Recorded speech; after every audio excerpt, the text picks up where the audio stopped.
রবীন্দ্রনাথ ঠাকুরের পায়ে চলার পথ।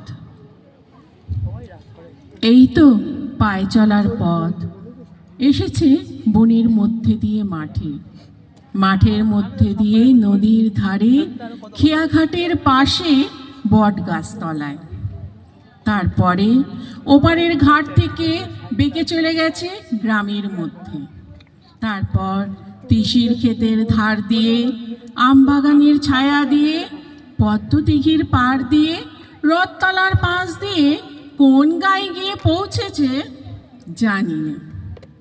এই পথে কত মানুষ, কেউ বা আমার পাশ দিয়ে চলে গেছে, কেউ বা আমার সঙ্গ নিয়েছে, কাউকে বা দূর থেকে দেখা গেল, কারোর বা ঘোমটা আছে, কারোর বা নেই, কেউ বা জল ভরতে চলেছে, কেউ বা জল নিয়ে ফিরে এলো।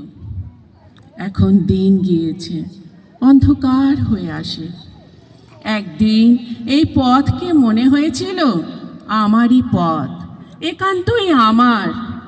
এখন দেখছি কেবল একটি বার মাত্র এই পথ দিয়ে চলবার হুকুম নিয়ে এসেছি।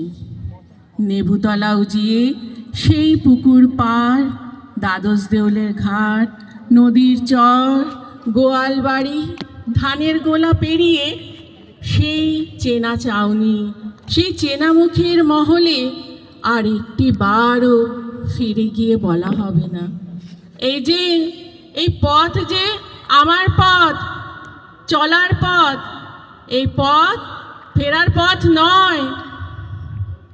আজ ধূসর সন্ধ্যায় একবার পিছন ফিরে তাকালুম, দেখলুম এই পথটি বহু বিস্তৃত পদচিহ্নের পদাবলী, ভৈরবীর সুরে বাঁধা।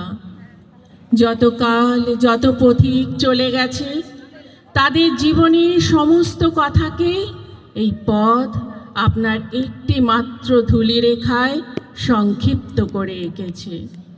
সেই একটি রেখা চলেছে সূর্যোদয়ের দিক থেকে সূর্যাস্ত পর্যন্ত, এক সোনার সিংহদ্বার থেকে আরেক সোনার সিংহদ্বারে। ওগো পায়ে চলার পথ, অনেক কালের অনেক কথাকে তোমার এই ধূলিবন্ধনে বেঁধে নীরব করে রেখো না। আমি তোমার ধুলায় কান পেতে আছি, আমাকে কানে কানে বলো। পথ নিশীথের কালো পর্দার দিকে তর্জনী বাড়িয়ে চুপ করে থাকে। ওগো পায়ে চলার পথ, এত পথিকের এত ভাবনা, এত চিন্তা, সেসব গেল কোথায়?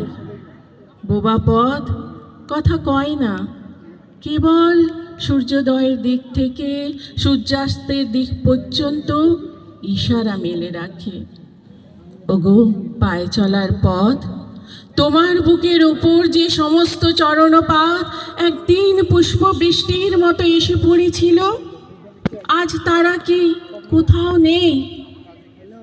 পথ কি নিজের শেষকে জানে, যেখানে লুপ্ত ফুল আর স্তব্ধ গান পড়েছিল, যেখানে তারার আলোয় অনির্বাণ বেদনার দেয়ালি উৎসব?